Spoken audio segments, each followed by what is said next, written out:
ईश्वर का नाम सुखों की खान है, पर इस घोर कलयुग में उस मालिक का नाम लेने से इंसान हमेशा डरते रहते हैं, कतराते रहते हैं और अपने आप को राम के नाम से बचाते रहते हैं। झूठ बोलना हो, चुगली निंदा करनी हो, बुरी बुरी बातें करनी हो, फुर्सत मिल जाती है। लेग पुलिंग, टांग खिंचाई करनी हो, ठगी बेईमानी के तरीके, योजनाएं बनानी हो, सबके लिए समय मिल जाता है। समय नहीं मिलता अल्लाह वाहिगुरु मालिक की भक्ति इबादत के लिए। हर कार्य में इंसान के पास फुर्सत है, बिजनेस है, व्यापार है, कुछ भी करना पड़े, सारी रात जागना पड़े तो एक टांग पे खड़ा रह के पहरा देगा, पर सुबह माया रानी मिलनी चाहिए।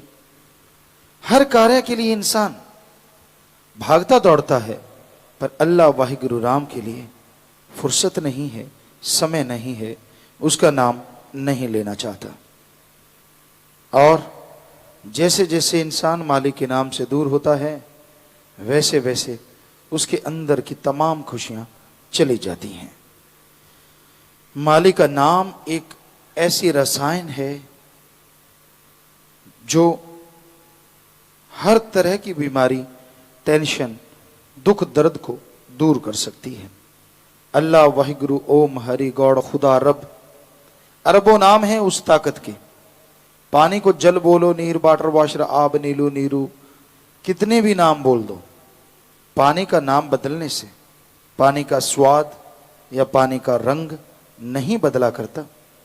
उसी तरह उस मालिक को अल्लाह कहो, वाहिगुरु राम गौड़ खुदा ईश्वर भगवान, कितने भी नाम ले लो, पर उसका नाम बदलने से वो सुप्रीम पावर, वो ताकत, वो शक्ति कभी बदलती नहीं, अलग तरह की नहीं होती।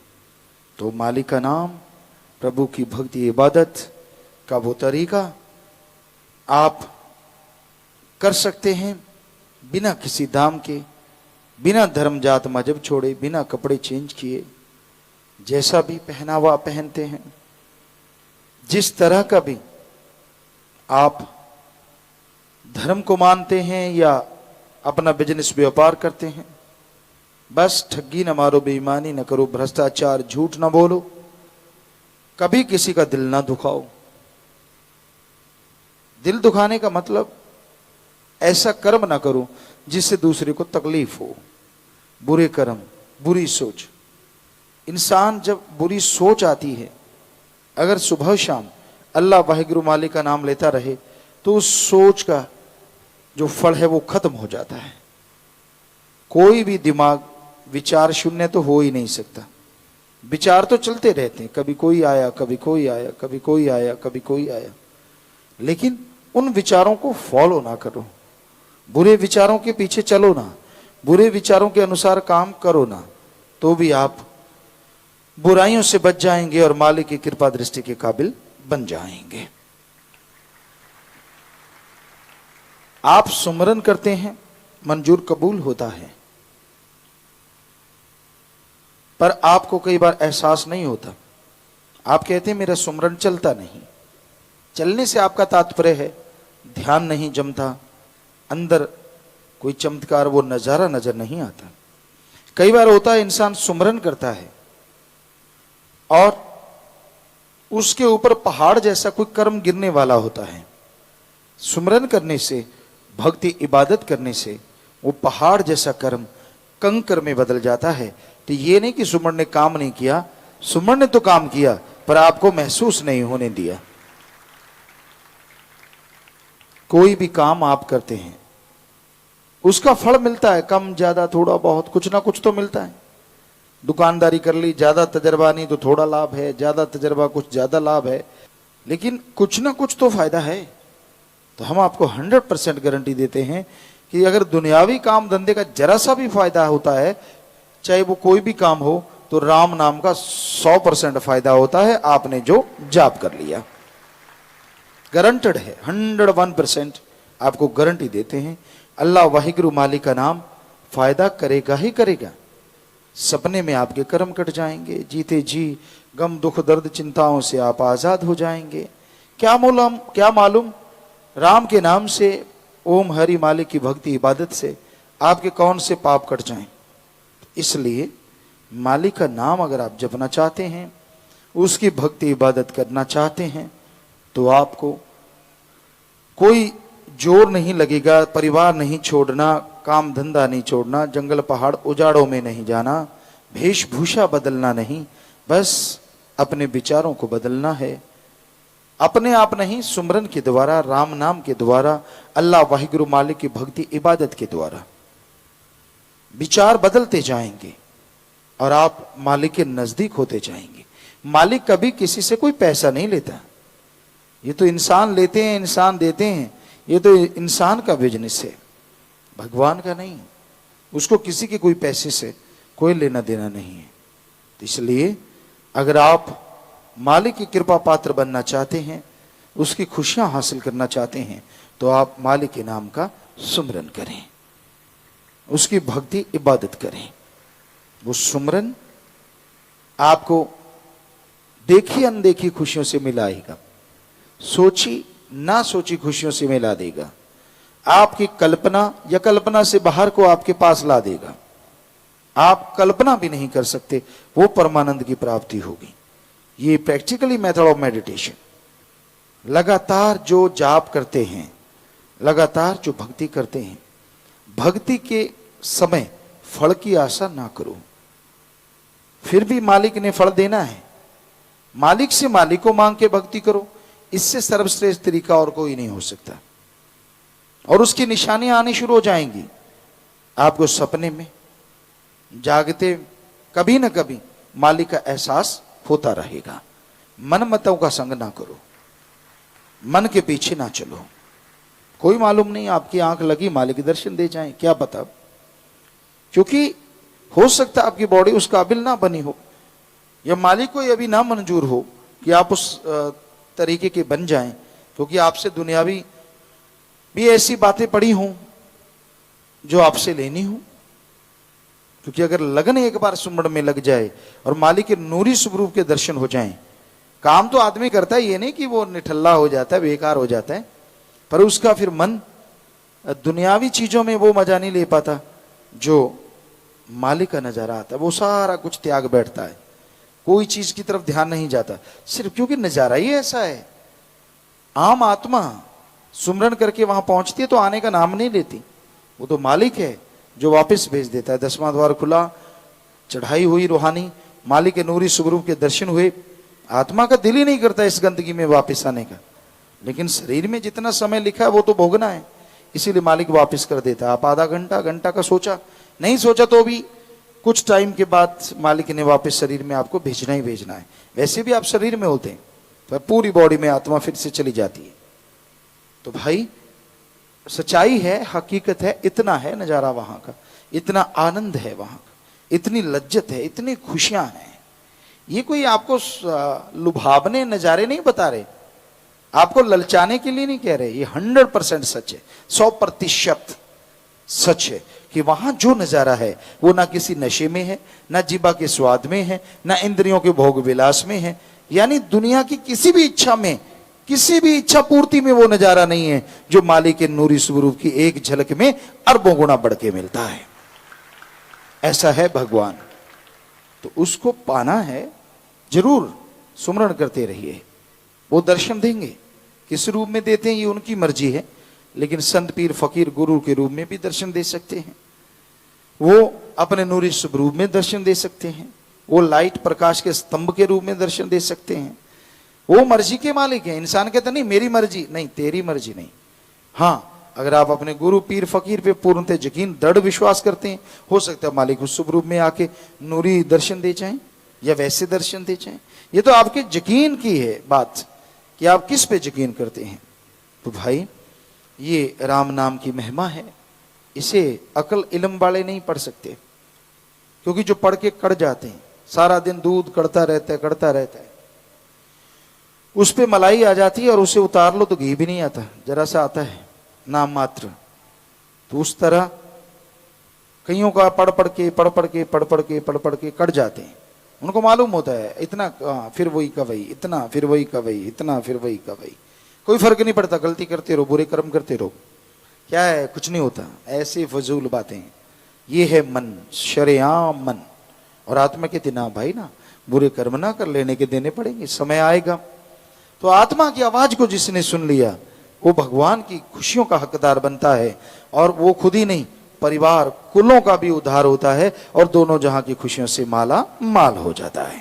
जो भी संत पीर पैगंबर उस परम पिता परमात्मा के प्यार से जोड़ते हैं, उसकी मोहब्बत से जोड़ते हैं, तो उसका प्यार, उसकी मोहब्बत आम इंसान को नसीब नहीं होती। जिसके अच्छे संस्कार हैं, बहुत ऊंचे भाग्य हैं, या जो जीव सत्संग में आके अपने भाग्य ऊंचे बना लेते हैं, उसी को परम पिता परमात्मा का प्यार मोहब्बत मिला करता है। उससे प्यार लगाना आसान है, पर ओढ़ निभाना बड़ा मुश्किल है। यह कलयुग का दौर है। यहां मन और मन इंद्रियां इतने जोरों पे हैं कि आदमी बिन पेंदे के लोटे की तरह बना हुआ है। यकीन इसे रहता ही नहीं, और यकीन के बिना रूहानियत में कोई मालिक के प्यार को, अल्लाह के प्यार को हासिल कर सकता ही नहीं। पहले दृढ़ यकीन होगा तो मालिक के प्यार मोहब्बत के काबिल बनेगा, तो मालिक के नज़ारे मिलने शुरू होंगे। तो अगर आप उस मालिक के प्यार मोहब्बत को पाना चाहते हैं, बेपरवाह जी के भजनों में आप सुनते रहते हैं, तो ये जरूरी है कि अपने यकीन को दृढ़ बनाओ, आत्मविश्वास जगाओ। आत्मविश्वास, आत्म बल ही एकमात्र एक ऐसा रास्ता है जो इंसान को अल्लाह वाहिगुरु राम गौड़ खुदा रब से जोड़ता ही नहीं, बल्कि जीते जी परमानंद की प्राप्ति करवा देता है और मरणोपरांत मालिक की गोद में जा विराजता है। दृढ़ यकीन का लेवल कोई नाप नहीं सकता। संत पीर फकीर जानते हैं। आज के युग में इंसान की मनमती बात हर कोई स्वीकार करते जाओ तो यकीन बुलंदियों पे है। ऐसा लगता है ऐसा यकीन वाला कोई इंसान दूसरा पैदा ही नहीं हुआ। यानी वो मनमता कुछ करता फिरे, फिर भी रोको ना, टोको ना, बोलो ना, कुछ कहो ना, तो जी क्या कहना, और जरा कह के देख लो, फिर तमाशा। मन तिगड़ी नाच नचा देता है, जीव को यकीन नहीं आने देता। पर जो पीर फकीर के कहे से बुराई से रुक जाते हैं और मन के हाथ नहीं चढ़ा करते, वो भी बहुत भाग्यशाली होते हैं। मन का कोई भरोसा नहीं। कहते हैं चलता पैसा कब खोटा हो जाए, उसी तरह चलता चलता कोई मालिक का आशिक कहलवाने वाला, क्या मालूम कब औंधे मुंह गिर जाए। क्योंकि आशिक कहलवाना एक अलग बात है, आशिक बनना एक अलग बात है। आशिक कहलवाने के लिए लोगों को कुछ बातें सुना दो, कोई आपको झूठा साबित नहीं कर सकता। आप मालिक के बारे में चमत्कार सुनाओगे, मालिक की बात सुनाओगे, मालिक की चर्चा सुनाओगे, आगे से ये थोड़े कोई कहेगा कि आप झूठ बोल रहे हो। ये तो सदगुरु मौला जानता है, अल्लाह वाहिगुरु राम जानता है कि आप शरेआम झूठ बोल रहे हैं, लेकिन वो भी पर्दा रखता है। तो बेचारा आम आदमी तो फिर क्या करेगा, वो कहेगा अच्छा यार, इतना यार, वो यार, ये नहीं पता कि थोथा चना बाजे घना। जो ज्यादा अंदर से खोखले होते हैं, अपने आप को आशिक साबित करने के लिए वो ज्यादा गीत गाया करते हैं। और जो आशिक होते हैं उन्हें गीत गाने की जरूरत नहीं पड़ती, वो लाखों में से पहचाने पल में जाया करते हैं। उनको ज्यादा बोलना नहीं पड़ता, क्योंकि चेहरे पे एक अलग आभा होती है, एक अलग नूर होता है। आप खूबसूरत हैं, वो कोई नूर नहीं है। रंग सफेद काला या कैसा भी है, वो कोई नूर नहीं है। नूर तो जिसे सतगुरु पीर फकीर नवाज दे और अल्लाह वाहिगुरु की जो भक्ति करे, वो एक अलग तरह का नूर पैदा हो जाया करता है।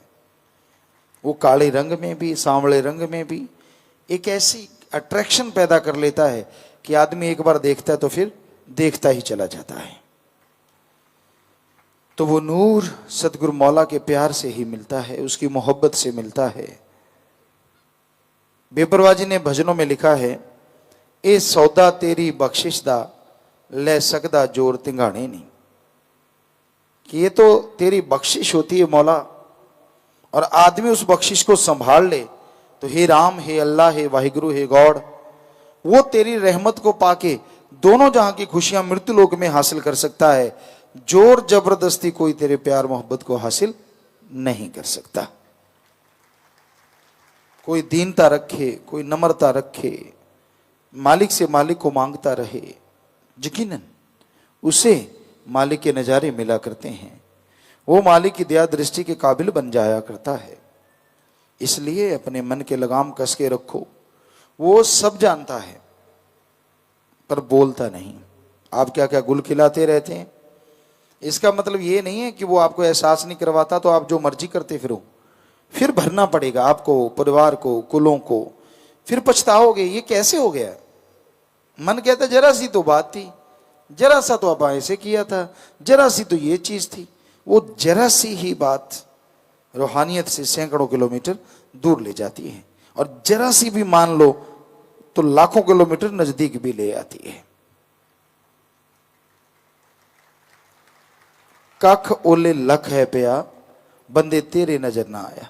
बेपरवाह जी फरमाते हैं कि एक तिनके के पीछे, एक तिनके जितनी जगह में पता नहीं रूहानियत में लाखों अरबों मिल जाए, और उस तिनके जितनी जगह अगर ना मानो तो हो सकता है बर्बाद हो जाओ। ये है रूहानियत। इसकी गहराई को कोई आज तक ना नाप तोल सका है और ना कोई नाप तोल सकेगा। जैसे आपने सुनते रहते हैं संत पीर फकीरों की बात, रूहानियत का दौर, रूहानियत का समुंदर तो ऐसा है, जो इसमें मान बड़ाई में तैरने लग जाए कि मैं ये हूं, मैं वो हूं, मैं फला हूं, वो जल्दी डूबा करता है, और जो डूब जाए वो किनारे पहुंच जाता है। यानी हम आपको एक शेर कहा करते हैं, जो तन गया सो गवा गया, और जो झुक गया सो पा गया।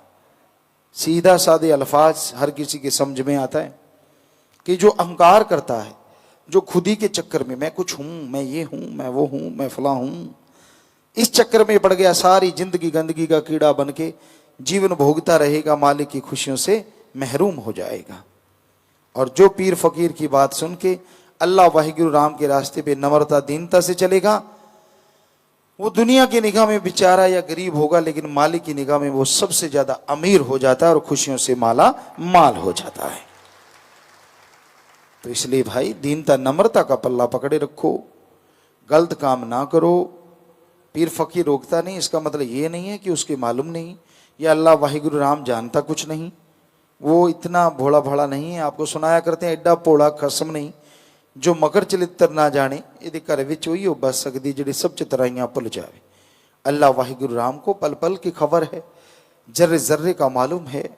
आप चालाकी करते हैं, चतुराई करते हैं, मालिक से ठगियां मारते हैं, उससे पर्दा रखते हैं, उसको कहते हैं पता ही नहीं चला, चलेगा ही नहीं जब तक कोई बताएगा ही नहीं।